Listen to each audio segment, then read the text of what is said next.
సత్యసాయి జిల్లా బుక్కపట్నం మండలంలో కూటమి అభ్యర్థి పల్లె సింధూరారెడ్డి రోడ్ షోలో పాల్గొని ఎన్నికల ప్రచారం నిర్వహించారు. వైసీపీ ప్రభుత్వం ఏపీని మధ్యాంధ్రప్రదేశ్గా మార్చిందని, మద్యం షాపులను మూసేస్తామని చెప్పిన జగన్ మాట తప్పారని విమర్శించారు. నిరుద్యోగులకు ఉద్యోగాలు ఇవ్వడం వైసీపీ సర్కార్ విఫలమైందని, కూటమి అధికారంలోకి వస్తేనే ప్రజలకు న్యాయం జరుగుతుందని తెలిపారు.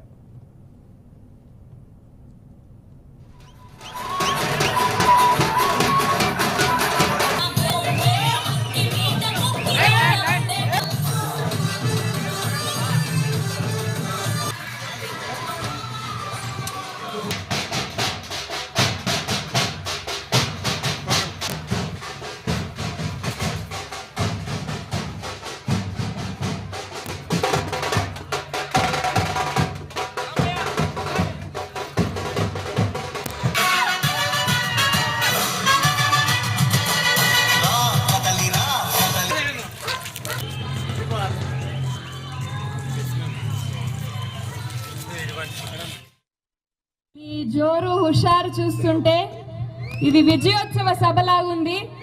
ప్రచారానికి వచ్చినట్లేదు. ఇవాళ ఇదే జోరు హుషారు మే 13 దాకా కంటిన్యూ అవ్వాలనుకుంటున్నాను. మీ అందరిది మన లాస్ట్ 5 సంవత్సరాలుగా మనం చూస్తున్నాము.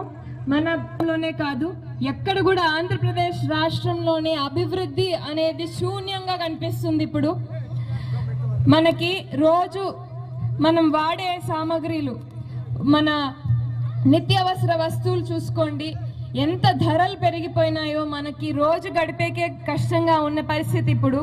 ఇదంతా ఈ వైఎస్ఆర్సీపీ ప్రభుత్వంలోనే వచ్చిండేది.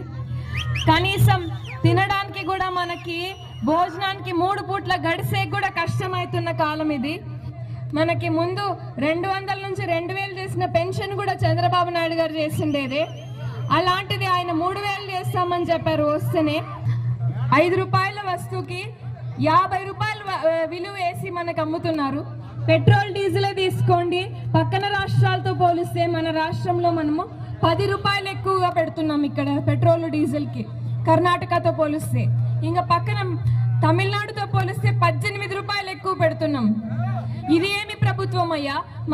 మన జనాలకి మనం ఏది కూడా తక్కువ రేటుకి ఏమి ఇచ్చుకోలేని ప్రభుత్వం. ఎందుకు మనకి ఇలాంటి ప్రభుత్వం?